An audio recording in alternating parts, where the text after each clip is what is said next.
Bismillahirrohmanirrohim. Assalamualaikum warahmatullahi wabarakatuh. Halo teman-teman. Sebelumnya perkenalkan, nama saya Putri Hawaisyah dari kelas 10 IPA 1. Nah, di sini saya akan menjelaskan materi mengenai jenis-jenis pencemaran lingkungan. Nah, teman-teman, sebelum kita membahas lebih lanjut tentang pencemaran lingkungan, sebelumnya kita harus tahu dulu ya, apa itu lingkungan. Nah, teman-teman, kalian tahu nggak sih apa itu lingkungan? Ya, betul. Lingkungan merupakan suatu wadah tertentu di mana di dalamnya terdapat makhluk hidup yang menempatinya. Lingkungan terbagi ke dalam beberapa bagian seperti lingkungan air dan lingkungan daratan. Lingkungan ini juga dapat terjadi pencemaran bila tidak dijaga dengan baik oleh yang hidup di dalamnya atau sekelompok orang yang tinggal di sekitarnya dan terjadi sebuah pencemaran lingkungan. Nah, teman-teman, kalian tahu nggak sih apa itu pencemaran lingkungan? Nah, benar sekali.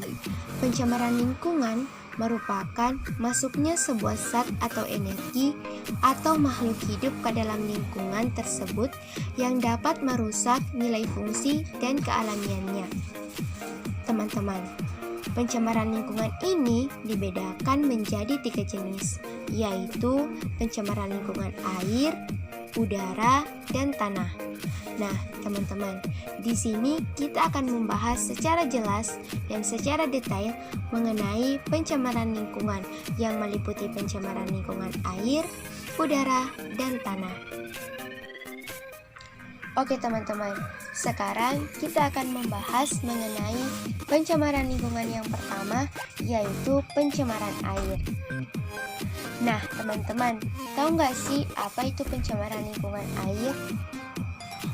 Ya, pencemaran lingkungan air dapat terjadi karena beberapa faktor, yaitu seperti ulah manusia yang tidak bertanggung jawab, proses alam, dan lainnya yang mengakibatkan penurunan kualitas media yang dicemari sehingga tidak dapat memberikan fungsi sebagaimana fungsi awalnya.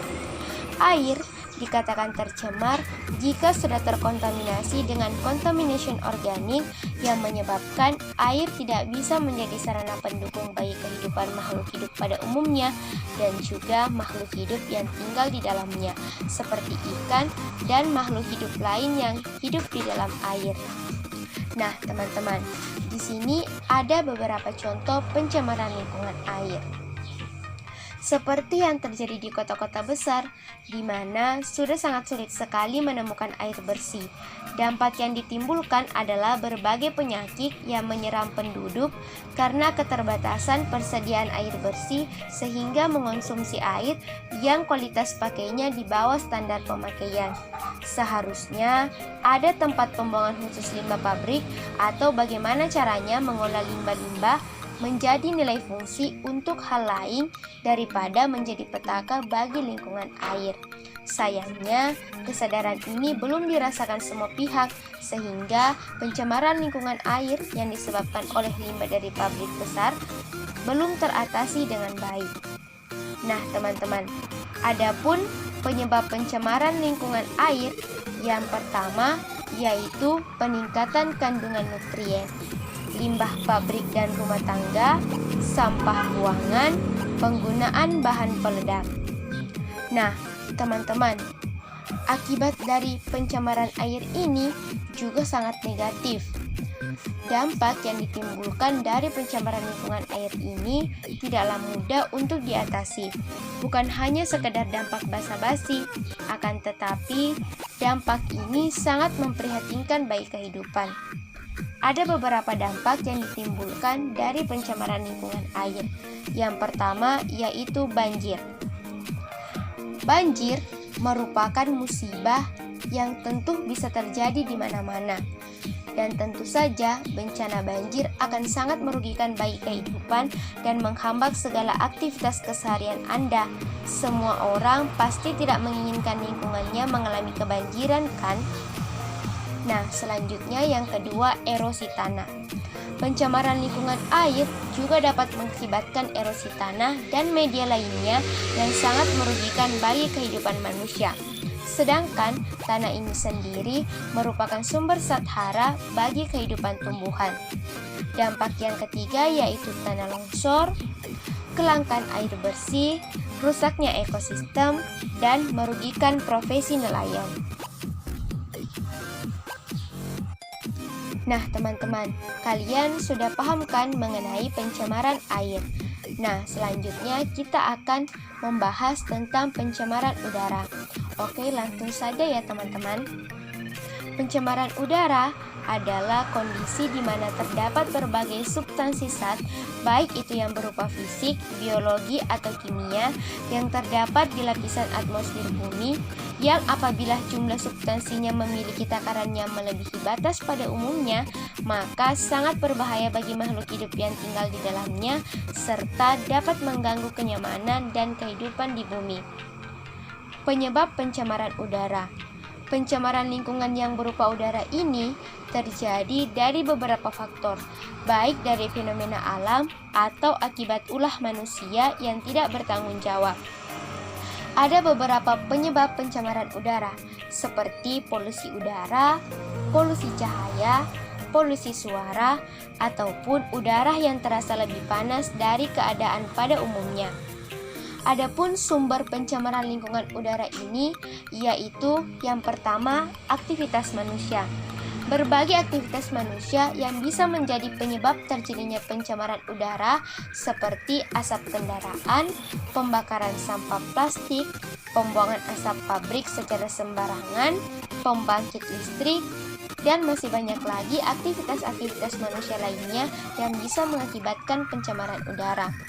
Selanjutnya yang kedua yaitu sumber alami. Pencemaran lingkungan udara juga bisa disebabkan oleh alam secara langsung, seperti gunung meletus dan mengeluarkan asap tebal. Pada musim kemarau juga sering terjadi kebakaran hutan dan tumbuhan tertentu pada sebuah kondisi tertentu mampu mengeluarkan fluid organik yang bisa menyebabkan terjadinya pencemaran udara. Nah, teman-teman, sama halnya dengan pencemaran air, pencemaran udara ini juga memiliki dampak yang sangat buruk baik bagi kesehatan, bagi tanaman, maupun bagi ekosistem. Adapun dampaknya bagi kesehatan, ada berbagai penyakit yang bisa ditimbulkan dari pencemaran udara ini, seperti ISPA atau infeksi saluran pernafasan akut. Penyakit lain yang juga disebabkan karena pencemaran lingkungan udara seperti paru-paru basah, bronkitis, asma, dan berbagai penyakit lainnya yang membahayakan. Sedangkan dampaknya pada tanaman yang tumbuh pada daerah yang udaranya sudah tercemar akan menjadikan terjadinya mutasi gen pada tanaman serta pertumbuhan yang tidak efektif sebagaimana mestinya. Selain itu, pencemaran udara ini juga dapat mengakibatkan terjadinya hujan asam, efek rumah kaca, dan kerusakan lapisan ozon. Oke, selanjutnya kita ke pencemaran yang terakhir, yaitu pencemaran tanah. Pencemaran lingkungan pada tanah biasanya terjadi akibat ulah manusia seperti pembuangan limbah cairan kimia ke tanah, penggunaan pestisida, dan juga berasal dari limbah rumah tangga seperti sampah plastik yang dibuang sembarangan, limbah deterjen, dan sebagainya yang dapat merusak struktur tanah dan menjadikan tanah menjadi tidak subur. Ada berbagai macam dampak pencemaran tanah, yaitu juga bisa berdampak bagi kesehatan, ekosistem, dan juga pertanian. Nah, teman-teman, ada berbagai cara untuk mencegah pencemaran lingkungan tanah. Yang pertama yaitu remediasi. Solusi utama yang dapat dilakukan untuk menanggulangi terjadinya pencemaran lingkungan tanah adalah dengan melakukan remediasi. Remediasi merupakan cara membersihkan permukaan tanah yang telah mengalami pencemaran. Selanjutnya yang kedua, bioremediasi. Cara yang kedua adalah dengan melakukan bioremediasi, yaitu penanggulangan pencemaran lingkungan tanah dengan cara pemberian mikroorganisme ke dalam tanah seperti jamur atau bakteri sebagai pengurai zat kimia yang ada di dalam tanah. Nah, teman-teman, setelah tahu dampak dari pencemaran lingkungan yang dijelaskan tadi, tentu kita tidak akan membiarkan lingkungan kita tercemar, bukan? Nah, ada beberapa cara yang bisa kita lakukan untuk mencegah terjadinya pencemaran lingkungan, seperti membuang sampah pada tempatnya, pengelolaan limbah industri, pengelolaan pencemaran udara, penghijauan atau reboisasi, penggunaan pupuk dan pembasmi hama tanaman dengan dosis yang sesuai, serta pengurangan penggunaan CFC. Nah, itulah beberapa pencemaran lingkungan sebagai informasi yang penting diketahui untuk kita semua sebagai bahan pertimbangan mengenai bagaimana caranya kita melestarikan keindahan lingkungan agar tidak terjadi berbagai pencemaran. Dengan lingkungan yang aman dari berbagai pencemaran, tentunya akan membuat hidup kita semakin nyaman. Bersama-sama menjaga kelestarian lingkungan untuk menuju kehidupan yang lebih baik dari sebelumnya. Oke, sekian dari saya. Wassalamualaikum warahmatullahi wabarakatuh.